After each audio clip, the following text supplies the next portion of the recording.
Hello and welcome to this session of the West Cork History Festival. My name is Ida Milne. I'm a social historian primarily of disease, but also of Southern Irish Protestant identity. And in this session, I'll be talking to Cauvery Madhavan, novelist and author of The Tainted Heart, published by Hope Road Publishing, which is a historical novel primarily concerned with identity, I suppose. It's loosely, well, quite closely based on the Connaught Rangers mutiny in the 1920s during the War of Independence.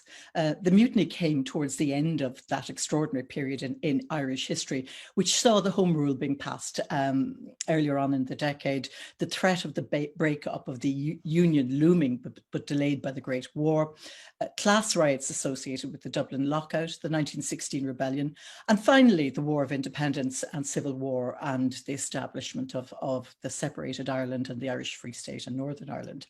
It was a time of extraordinary tensions and conflicts over loyalties, a questioning even within families and within individuals of who we are and who we wanted to be. And that's all key to the mutiny itself. This group of men who rebel against the crown that they chose to serve and were serving in India, when they're pushed too far by what's happening at home in Ireland. So Cauvery, maybe first, before we go into the meat of the book, you'd like to tell us a little bit about yourself and at your own journey as a writer. I know you've done many different types of writing other than fiction, copywriting and advertising, travel journalism. You were a newspaper columnist for quite a long time. And how do you think these impacted on your fiction writing or hindered? And like, I suppose, what also a bigger question, what drove you to writing The Tainted, which I know has been a 20-year process as well? And you've been with me right through that 20-year process, Ida. Thank you so much for that introduction, Ida. And thank you very much, West Cork History Fest, for inviting me to be part of your festival this year, 2021. And it is such a thrill for me to find out that Ida was going to be interviewing me, or that we were going to be chatting together about this book. Because unknown to the History Fest, Ida and myself have had, long years of friendship, and so much of the research of this book was done informally, actually talking with Ida. So, it's one of those peculiar twists of fate that the circle came around and we're here, after that initial, I think, coffee over maybe your kitchen table or my kitchen table, talking now about both our books. So, I'm absolutely delighted to be here. Just to answer your questions briefly, Ada, I came to Ireland nearly 33 years ago in 1987, and I'd left a fairly busy job as a junior copywriter in India, working in an ad agency. So I guess I was writing fiction from the very start. But when I arrived in Ireland, I really didn't have an opportunity to get a job because that's just the way the rules were in those days. Spouses didn't automatically get working visas. So I spent the next 10, 15 years just literally consuming books, reading. I read a lot about Ireland, its history, and I read a lot of Irish writers of fiction. And radio as well. I listened to a lot of radio, which informed me, a great deal. So, when I wrote, when I started work on The Tainted, I think I've said this several times that, I stumbled upon the story accidentally. And when I did find out, looked a little bit into the circumstances of the mutiny of the Connaught Rangers, I felt that there was definitely a story that had to be told, because these men who had mutinied in India against the crown because of what was happening in Ireland at that time with the Black and Tans, when they did come back to India, when they did return to Ireland, immediately after Ireland got a freedom, a lot of their sentences were commuted. Some of them were shot, one soldier was shot, and two or three died during the mutiny. But the rest of them, got long sentences which were commuted when Ireland got her freedom. But when these men came back, they were really, really badly treated because they'd served the crown. And a lot of them died in abject poverty, taking their families with them. Some of them literally starved to death, and that's no exaggeration. In fact, I actually went to visit a grave of one of the Connaught Rangers in Castlehyde in Fermoy, and Ida knows the story. I went to visit a grave of a Connaught Ranger who was so ostracized that when he died, he was not allowed to be buried in the pauper section of the Catholic graveyard, and he was actually buried in the pauper section of the Protestant graveyard. I mean, it's just an astonishing thing that the Republicans would have had such control over what happened. So I was quite determined to tell the story, but when I started writing it, I realized then, as I started writing into the first few chapters, I realized that there was actually a much larger story to be told, and that is the story of the mixed race, Indo-Irish mixed race people who come under the umbrella of Anglo-Indians. So that's how the Tainted was sort of that's how it evolved, the story of the Tainted. And this is what's absolutely fascinating to me. And when your friend writes a novel, you look forward to it in many ways, but you also have this little nervousness. And I read it, and the handling of this question of class and of loyalty is so sure-footed, Cav. I just felt that the writing of it was quite an extraordinary journey for you of the assimilation of the many layers of Irish history, and seeing it in a way, I think, that many Irish historians don't even see it, as a kind of a class conflict, which comes through, or class tension rather than conflict. Might be a fairer thing, which comes through. It's not just about religion, Protestant, Catholic, or whatever, nationalist, unionist. It is also a question of class. And of in and out, of Edward Said's ideas of the other as well. There's a lot of othering that you handle very, very delicately in the book. I was, for example, we've talked about this privately, quite delighted when I discovered that you had used some of my family names, Milne and Deacon, That's right. and my mother's name and my father's name in the book, and that you had actually located them within their correct class context, which was a sort of middle class kind of farmer background or whatever context. And, that made me feel the rest of the novel was extremely sure-footed. And I think that's been the general reaction by people like Sebastian Barry, who was very familiar with that period as a novelist as well, as a historical novelist as well, who's had really high praise for the book. And I suppose the other thing we should mention is that you were runner-up for a really prestigious international military history fiction award as well. I forget the name of the prize, the MAHS, is it? No, it's the Society for Historical, the Society for Military History. It's an old, very well-established old 200-year-old society, and I think for me that was the biggest accolade, the biggest pat on the back, was to get a pat on the back from military historians, because I was very conscious, when I started writing the book, that I had to get the military details right. And of course, Ida, I am a military child.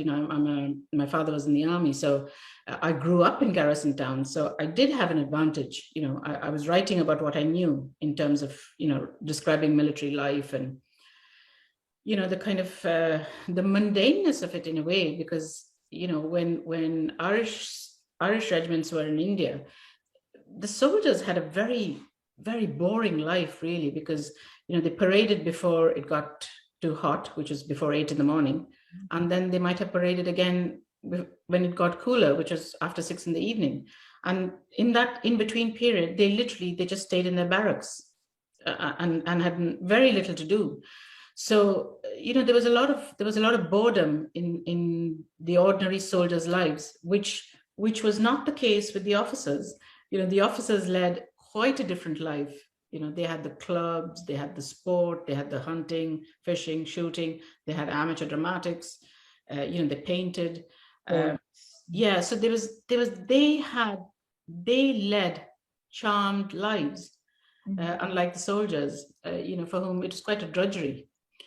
So some beautiful descriptions of, the soldiers going out into the townships, I forget what they're called, and, encountering, for example, the brothels and things like that. Yeah. I mean, in fact, if one had to say, what entertainment was there for the soldiers, it was actually the official brothels, the official prostitute camps, that were totally sanctioned and, in fact, policed. And even military doctors checked out the prostitutes. So I mean, they were prostitutes as young as 12. So it's actually quite shocking. But that was what that was the soldiers' entertainment. So it's quite horrifying if you think of it in terms of the age of some of these young prostitutes. And but there was that that strange notion that abstinence in the tropics made you weak. Soldiers, soldiers felt that they actually had to have sex, because otherwise, they would lose their vitality and they would lose their vigor, So it was one of those crazy notions that persisted for several centuries, really. And something which the soldiers couldn't discuss with their families either, clearly. Yeah, no, not at all. So, I mean, the mixed race children came out of not just these liaisons, they came out of, perfectly sort of liaisons where there was no money exchanged, So, I mean, as Irish soldiers, Scots, Welsh, English soldiers, a lot of them got involved with local women, but the children were never ever brought back. Very, very rarely, would the children have been brought back, especially after the Great Indian Mutiny in 1857. When the East India Company sort of let go and the Crown took over, these liaisons were completely frowned upon, and they were absolutely, they were really sort of they were clamped down on. So the children from those liaisons were never acknowledged, and they are literally, I cannot tell you how many people there are of Irish origin in India, whose paternal line is Irish. And as you say, these soldiers were never able to talk about those women or those children that they might have left behind, of which there were hundreds of thousands, not thousands, but hundreds of thousands. And of course, one of those mixed race characters is, well, more than one, but what one is the chief protagonist in your story. Yes. So this young girl, when she appeared in the story, she actually changed the course of the book. Because as I was writing, she appears in the second chapter, and she kind of, it sounds so weird to say this, but she actually took over the book, in that once she appeared and sort of got involved with my Irish soldier, I had to then rethink the whole book, because then the book considerably moved away from the mutiny and the aftermath of the mutiny in Ireland, to the aftermath of the mutiny and its effects on the progeny that Irish soldiers left behind in India. So she actually made the book a much bigger book. Yes, absolutely. That it wasn't just based in a single historical incident, but in something that was a much bigger question. That's true. And I had to then rethink, was I, how closely was I going to follow the actual regiment? So by chapter 3, I knew I would have to fictionalize the regiment in order for the story the bigger picture story to be told. So what I did then, Ida, was I changed the name of the Connaught Rangers to the Kildare Rangers, because I live in Kildare and it's my home. And of course, Kildare has a huge military tradition. Just down the road from us is Kildare town and the Corry with its massive garrison So as we sit, Cauvery is in her house, which is 2 doors down from me. We're between our clock and Straffan, and we are right in the heart of big house territory in North Kildare, where people like the Ponsonbys, the Bartons, the Cloncurrys, and several branches of the Aylmer family, who you use as your fictionalized elite in the book. Yeah, because I was looking for, for an Anglo-Irish name that would be particular to Kildare County, and I picked the Aylmers because there's so many of them, so that I didn't want to sort of pinpoint. The story was not about any. I mean, the characters are completely fictional. So, but I definitely used Straffan House, which is now the K Club, as the mental picture in my head when I was writing about the Aylmers in the book, the fictional Aylmers in my book. Their home was not so fictional in my head because it is the K Club and that fabulous house that is Straffan House inside.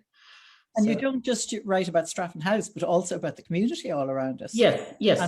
Not just the elite family, but the working class. That's right. And I mean, it's a well-known fact that a lot of people who worked in the big houses lived in Ardclough. And I am from Ardclough. Our house is in Ardclough. We're kind of I suppose we're on the edge between Ardclough and Straffan. But my kids went to school in Ardclough, and I would consider it my home. So I just decided I had to have my soldier had to be from Ardclough, and I was able to weave in the canal and several other sort of landmarks in Ardclough, like Reeves Castle as well. The bridge and the old schoolhouse, and it was such a pleasure to be able to write about a place that you actually are living in and weave it into the book. And we had some great discussions about what the road surfaces might have been. You remember that, Ida? Oh my God, yeah. It's actually interesting, Ida, because when the Tainted, just before the Tainted came out, when I was proofing the final proofs, that's when your Protestant book came out, your book about, about what it was like, your collection of essays, about being Protestant. Co-edited with Ian Dalton, Protestant and Irish. That's right. We actually spoke about it at the last live history festival, West Cork Festival. Yeah. So that book, the book that you and Ian edited, Protestant and Irish, I remember just literally grabbing it when it came out and racing through it to make sure that, there was nothing that I needed to change in my final, my final proof of the Tainted. And I think so many of those discussions that we've had at the kitchen table about, your own family and, all the issues that Protestants have faced, in terms of identity and, are you Irish enough or not Irish enough, or, never English enough for sure. So, all that actually informed the writing of my fiction. And of course, it's such a huge debt. My God, I don't know if I'll ever be able to repay massive debt to, historians who've researched into Ireland, the connection between India and Ireland. And whose research I used. In particular, there are there any names you suggest? Yes. Yeah, Kate O'Malley. Of course. And oh my God, now you've got me on the spot there. Deirdre McMahon probably as well. Sorry, who? Deirdre McMahon's work. Yes, of course. Deirdre McMahon. Oh my God, I've. Tom Bartley wrote about the mutiny too, and I was just looking. Michael Silvestri as well has written a really great. Yeah. Actually, Michael Silvestri's book was one of the first ones I read.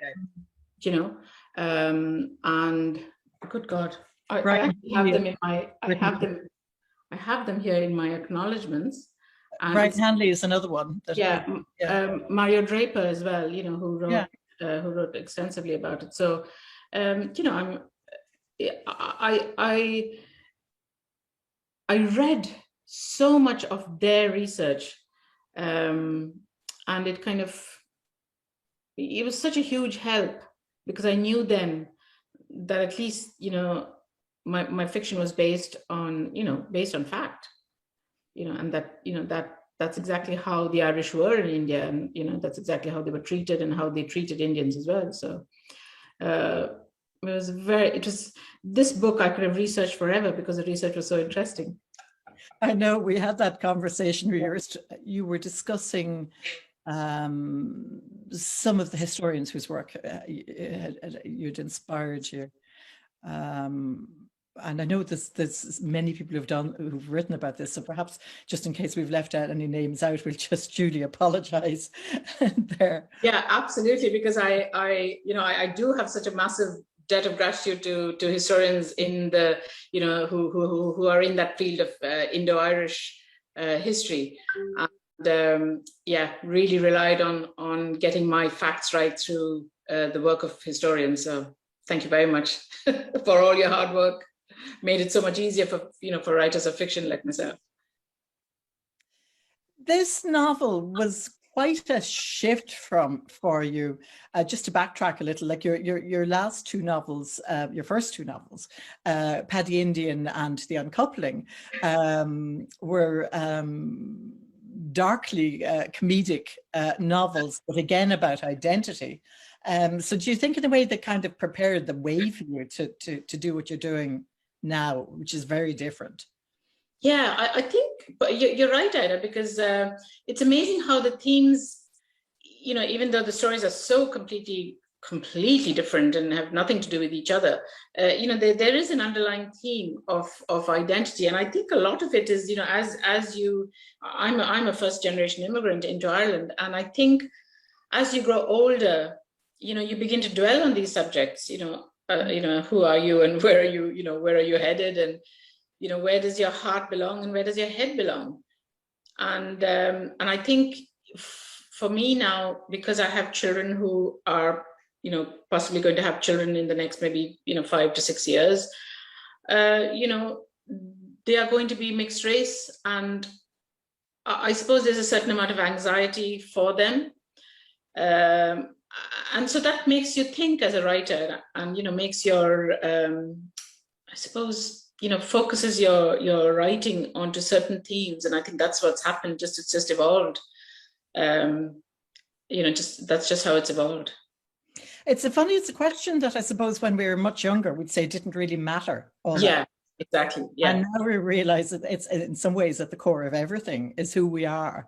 And I suppose when you look at issues like we've seen with the mothers and babies homes recently, where people were deprived of their own identities, they didn't know who they were in the same way that you or I would know. Like, I know I come from a background of something like 400 years of Protestantism in Wexford, and yet I'll always be the other to a certain extent. In Ireland, or people like me will always be, to certain people, will always be the outsider, no matter what. And I think everybody is an outsider in some sense, in every, no matter where or who they are. Yeah, but all the years that we've been talking to each other about this issue, I have totally understood where you've come from, because I think to a certain extent, I had that experience of having Anglo-Indian friends right through school and college. And there was such a huge amount, may not be anymore, may not be in the last 10 years, but definitely, in the 70s, 60s, 70s, and 80s, there was definitely a sense of, oh, they're different, they're not like us. And, they were labeled with all kinds of, the women were labeled as fast, and, just because they like music and dancing, that suddenly made them, that they were sort of available girls. And it was quite a horrible thing, because then I distinctly remember my father as a young officer in the army when he was commissioned in 1950. My father was commissioned in 1956. And, I remember him telling me that as a young, newly commissioned officer, they were actually formally told that they could not bring an Anglo-Indian girl to the mess, to the officers' mess. I mean, that was just such a horrible othering. That's incredible. And yet the people that you were talking about, they were in the schools which you were attending, which were run by, there were Irish religious schools, if yes, absolutely. Yeah. But Things have changed now in India, and I think even Anglo-Indians themselves have, I think, reconciled over the generations to the fact that, they are Indian. And the majority Indian population has also kind of reconciled to the fact that Anglo-Indians are Indian. They just make up all the many, many diverse people and races and communities that make up modern India. And Anglo-Indians have actually made massive strides in terms of being in the public eye. And they have been for many decades. They have been educators. They have been the teachers. There'd be the rare Indian child who did not have an Anglo-Indian teacher at some stage, in their schooling. So there's a finally a respect for the community that they not that they lacked respect, but there was I don't quite know how to word it. There was a dismissiveness, a dismissiveness. She's only Anglo-Indian, that there was that only tag that was always attached, that kind of defined you as not being fully Indian. When you're talking, I get a sense like that there was almost a caricature of them. Just the same way that certain people would have an image of the Irish Protestant. Yeah, exactly. And, one of the things we very much tried to do in Protestant and Irish was to show that there were many different ways of being both Protestant and Irish, that you could be Unionist and Protestant and Irish, or you could be like me, raised up in I won't say quite a Republican household, but certainly a Fine Gael form of nationalism, and very much identifying with Ireland and being Irish. Yeah, and also the fact that not all Anglo-Irish and Protestant people came from big houses. That's such a fallacy. Yeah, and that's something that again you bring out in your book. That the lot of them weren't big house people. Yeah, and Anglo-Irish people in the writing of the book, the similarities between the two groups were so amazing. I was really struck with the struggle for identity for both the groups, being denied by both their sides. Yeah, and with your my brain has slipped. Your main character, when she thinks of coming home, she's talking about coming home. To Ireland, and talking about being in the country that her father spoke about and gave her these really strong memories of. And you describe, the hills and the scenery in the countryside that's so familiar in her mind's eye, but she's never actually seen. She's never actually seen it, yeah. And it reminded me a lot of the way the Irish Americans, for example, talk about. Yes, yeah. It's a kind of a handed down memory, nearly, And for a lot of Anglo-Indians in the 50s and 60s, they yearned to go home. And this home that they yearned to go for didn't want them, would not acknowledge them. And it resulted in a lot of Anglo-Indians having to pick and choose who they sent out first. So Anglo-Indian families, in the 50s and 60s, even in the early 70s, would have, their ambition would have been, to return to their paternal roots, which might have been England, Wales, Scotland, Ireland, or, but they ended up going then to England or to Canada or to Australia. And the way they did it was, in many, many cases, they picked the fairest person because they were the most likely to be accepted and to assimilate. And then that one person, the son or the daughter, the fairest child, would be sent off, and then would send the passage for the next child and then the next child. And it in many, many cases, it went by the color of their skin, how dark they were or how fair they were. It's quite sad. And again, it's quite hard for our children's generation to imagine the Ireland of the 1950s, 1960s was so white. That's right. I often have this joke of, what do you call the black person in Enniscorthy? And you'd say doctor. Because mostly it was doctors who would come in and train in Ireland and then work in Ireland, who would be the people of colour that societies would have been familiar with in the 50s, 60s. And True. then from the 70s onwards, we see this wonderful change in society where we become, and that's at the stage when you came in, 1981. Yeah. And actually, I just, there's another aspect of the book that I'd love to just quickly mention, if you don't mind. Yeah. And just from a historical point of view, the history of the service of military chaplains. Oh yes. Is just such an amazing history. And I have to say that when I brought a priest into the, when I wrote a priest into the book, I never realized that he would also, be so central to the whole story. And that it was very easy to do. It was very easy to make him central to the story because military chaplains were so central to soldiers' lives. In regiments of the British Raj, regardless of whether they were Irish or not, but more so if they were Irish. A lot of the soldiers couldn't read or write, and it fell. One of the duties of the military chaplain was to read and write the letters home. So they were intimately involved in the lives of the men whose souls they were in charge of. And, from a history point of view, the history of military chaplaincy is just so interesting. These men who went out to minister to soldiers. And fascinating in a World War I context too, like Ed Madigan's work on the chaplains in World War I is a great parallel to the work that you've done there. I liked the way you used the priest character to actually move the story along. And maybe you just tell our viewers how you did that, to bridge from one generation to the next.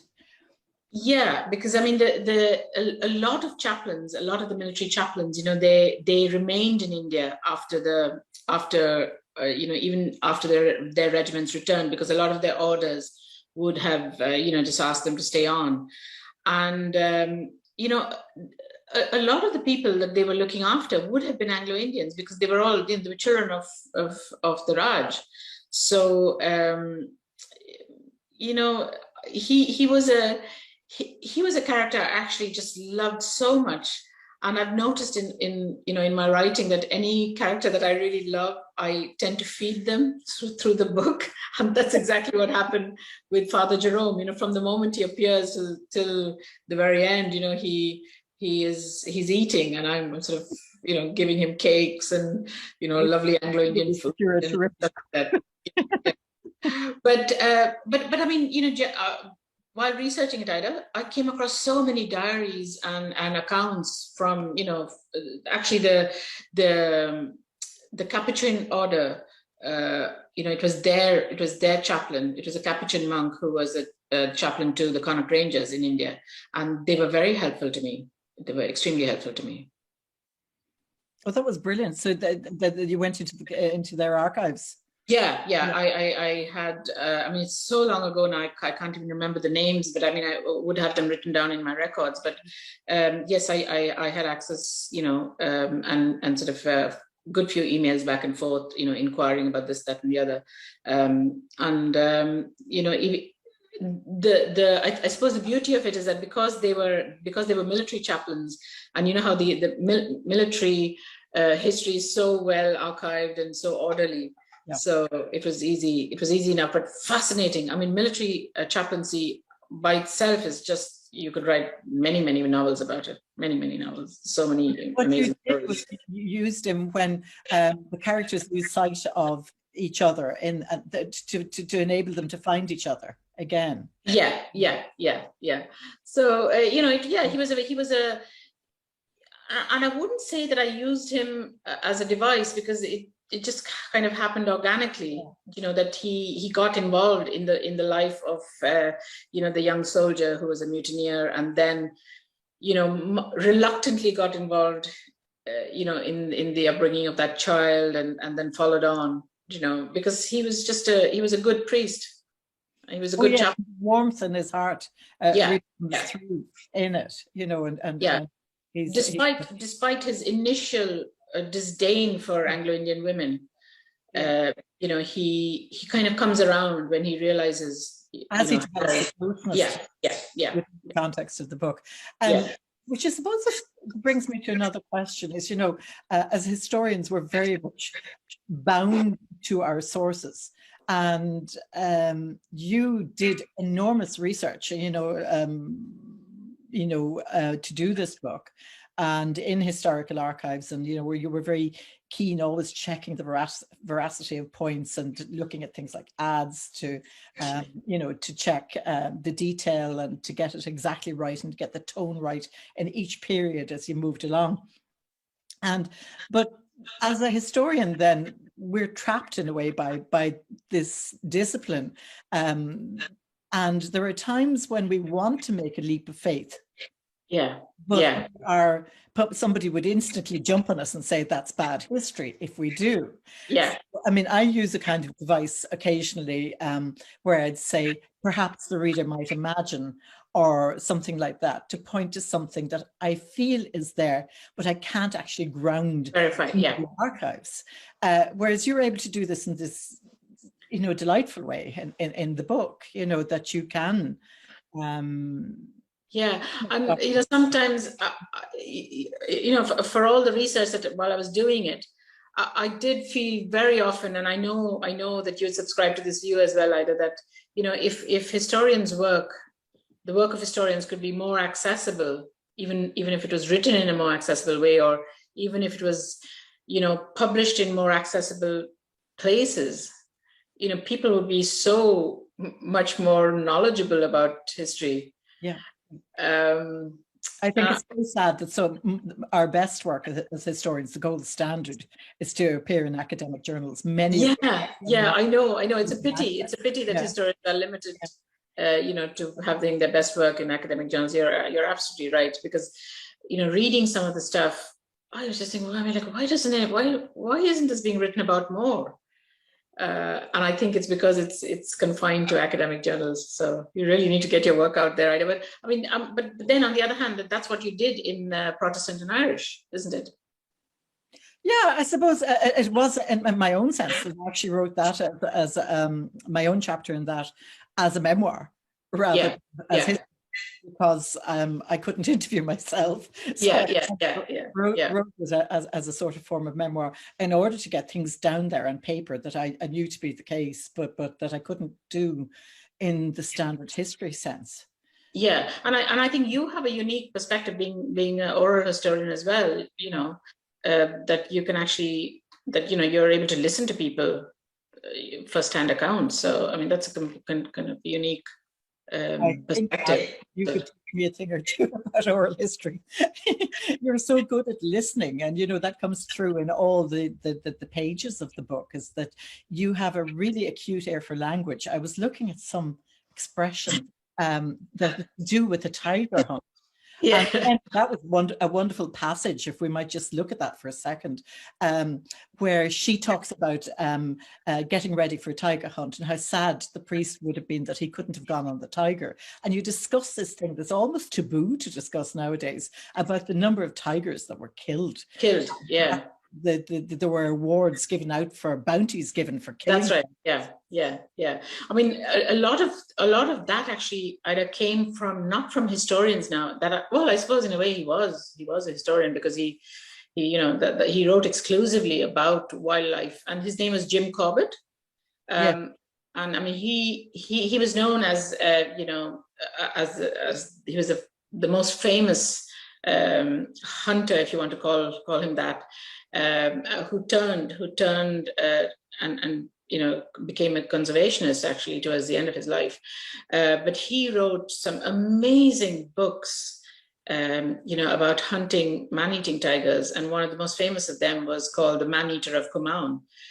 And it's a book that I read as a child. I must have been only 10 or 12 when I read it. It was one of my father's favorite books, and I picked it up and I absolutely loved it. It was electrifying.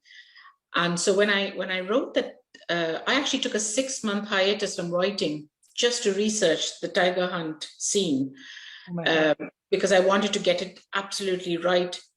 And then, distill it into a chapter that was not full of jargon and not full of, Hindi words or Tamil words, to be able to explain it in English. Because the way tigers were hunted, it was quite specific, the way they were kind of, corralled slowly in the jungle. I mean, it was quite a feat of kind of people engineering, if you want to call it that, because that's what the officers and people who hunted did. They used Indian laborers and villagers to corral the tiger. It's quite a dangerous thing if you happen to be the villager and the tiger decided to turn around and have a go at you instead. So I took a 6-month hiatus from writing just to research the tiger hunt, and it was literally the best 6 months of my life, because the books that I read all of Jim Corbett's accounts, and then some accounts written by people who expats living in Malaysia and that side as well. So it was a very, very interesting chapter to research and write. Maybe if I'll just read a little section of that, and it's written through the eyes of the diary of Rosie, isn't it? And yes. Michael and 3 other soldiers who were orderlies to Major Deacon Captain them, my 2 family names, and Sergeant Major McCardle, and who were raring to experience a tiger hunt. And this is what I found amazing, was this raring to, is this Irish expression coming through the eyes of an Anglo-Indian. Volunteered to accompany their officers. And it really struck me quite strongly when I was reading it, that expression. I wondered if Father would be anxious about me going, but his eyes lit up when I told him Mrs. Aylmer wanted me to help her with the children. And I knew immediately he was thinking of the good old days when tigers were plentiful. Just think of it, he reminisced. It wasn't that long ago, between 1896 and 1905, that more than 900 tigers were shot in the Nilgiris. And would you believe it, child, the government was happy to pay a bounty then for every single beast that was shot. And then she continues, poor Father, he's never shot a tiger. It's such an expensive business. But we've a few black buckheads mounted in the dining room wall and a bear skin too. How our mother used to hate those heads. She always said the eyes followed her around accusingly. And I just thought that was just it was so evocative and a difficult passage to write, because, in modern context, even discussing something like that is quite difficult, I think, in the context of the past as well. True. But sure, I would have grown up in those garrison towns that had the officers' messes, which would have had, those, exactly as I described it, the black buck heads and bear heads and all kinds of, alligators, in fact, even umbrella stands made out of elephants, out of an elephant's leg. We actually had a poof at home. Yeah, exactly. I thought that was quite normal. That was kind of what you meet in houses of people who had, worked in India or wherever. And they come, and so it's just, I suppose, the artifacts of times past and of history that we didn't really see of it as the time. It was something that as children we saw as the fascinating thing, rather than my God, what was going on there. Is there anything else, Cap, before we come to an end that you'd like to discuss? What's the biggest change it's made in your life having done this work, maybe? Yeah, I mean, the biggest change for me is now, I am now so alert all the time to, historical events and and history that's untold. My antenna just goes up immediately. If I hear a story or read a fact, and I just wonder, why isn't it more well known? And so that's actually spurred me on to write my next book, which I've just started, and it's based in West Cork and in Glengariff, in fact. And it has a thread from 400 years ago that really more Irish people should know about, and that's what I'm going to write. So you can give us a little bit more of a teaser than that. Well, it's the story is set in the 1980s in Glengariff. And it's about a young man who comes of Irish origin who comes to claim his inheritance, and there's no fight about the inheritance. He's got it. It's two of his granduncles who are priests have left him a house, and he comes to Glengariff to live in it. And I have a thread running through from 400 years ago, from the march of O'Sullivan Beara. Oh my goodness! Yeah. His march from Leitrim. I mean, from Dunboy, from Glengariff, actually, from Glengariff Forest to Leitrim. Which today is marked as the Beara Breffni Way. It's the longest waymarked walk in Ireland. And I have spent the last 1 month asking people, have you heard of, do you know of the story of O'Sullivan Beara and his long march? And a lot of people have said, no, I don't really, I might have heard about it, but I don't really know anything about it. Or some people have just said, no, they don't know about it. And these are Irish people I'm asking, So I think writing The Tainted really has, I feel the urge to tell stories that people don't know, but should know, regardless of where it is in the world. There's so many untold histories that are important. This is just it. As we keep thinking history is done, but history is constantly changing, and I suppose too the way we tell history is constantly changing. It's not static. And we look, I mean, a book like The Tainted couldn't have been written in the 1920s, or if it had, it would have been in a different way at the end of the 1920s. It would have been a very different book. Whereas now you've got this hindsight, and also I suppose the perspective of your own lived life, Sure. The army brat, if you'll forgive me, but, and the army child, and the life in both countries, which give your work a unique richness, I suppose. But I certainly can't wait to read the next one. I'll be looking forward to it. Are you sure you're not going to write something in tandem, Ida, so I can sort of, use your research once again? Such a shame, but I think you've stolen a march on this one, Cav. Well, thank you, Ida. It was wonderful to talk to you. Wonderful to talk to you. Thanks very much. Bye-bye. Bye-bye. Bye-bye.